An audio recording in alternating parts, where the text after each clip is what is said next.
श्री बाला त्रिपुरसुंदरी त्रयक्षरी मंत्रः। अस्य श्री बाला त्रिपुरसुंदरी महामन्त्रस्य दक्षिणामूर्तिः ऋषिः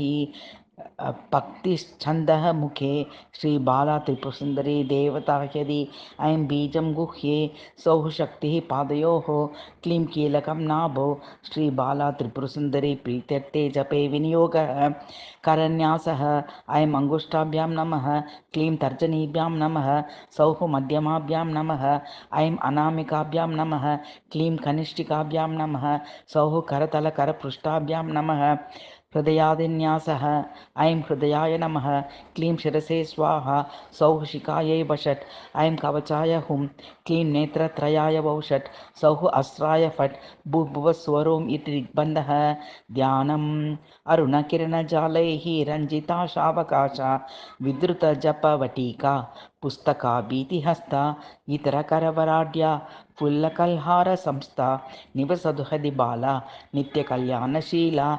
लमित्यादि पंचपूजाः लं पृथिव्यामिकायै गन्धं समर्पयामि हम आकाशामिकायै पुष्पाणि समर्पयामि यं वायुवात्मिकायै धूपमाज्ञापयामि रं अग्रत्यात्मिकायै दीपं दर्शयामि वं अमृतात्मिकायै अमृतोपहारं निवेदयामि। मूलमन्त्रः ॐ ऐं क्लीं सौः उत्तरकरन्यासः ऐं अंगुष्ठाभ्यां नमः क्लीं तर्जनीभ्यां नमः सौः मध्यमाभ्यां नमः ऐं अनामिकाभ्यां नमः क्लीं कनिष्ठिकाभ्यां नमः सौः करतलकरपृष्ठाभ्यां नमः उत्तरहृदयादिन्यासः ऐं हृदयाय नमः क्लीं शिरसे स्वाहा सौः शिखायै वषट् ऐं कवचाय हुं क्लीं नेत्रत्रयावषट् सौः अस्राय फट् भूर्भुवस्वरोमिति दिग्विमोकः ध्यानम् अरुणकिरणजालैः रञ्जिता शावकाशा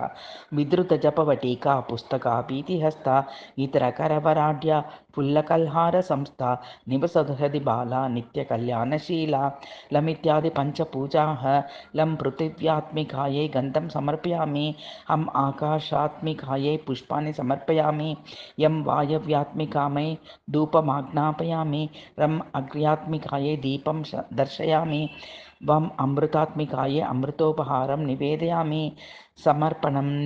गुह्यादिगुह्य गोत्रीं त्वं गृहाणास्मात् कृतं जपं सिद्धिर्भवतु मे देवी त्वत्प्रसादान् मयि स्थिरा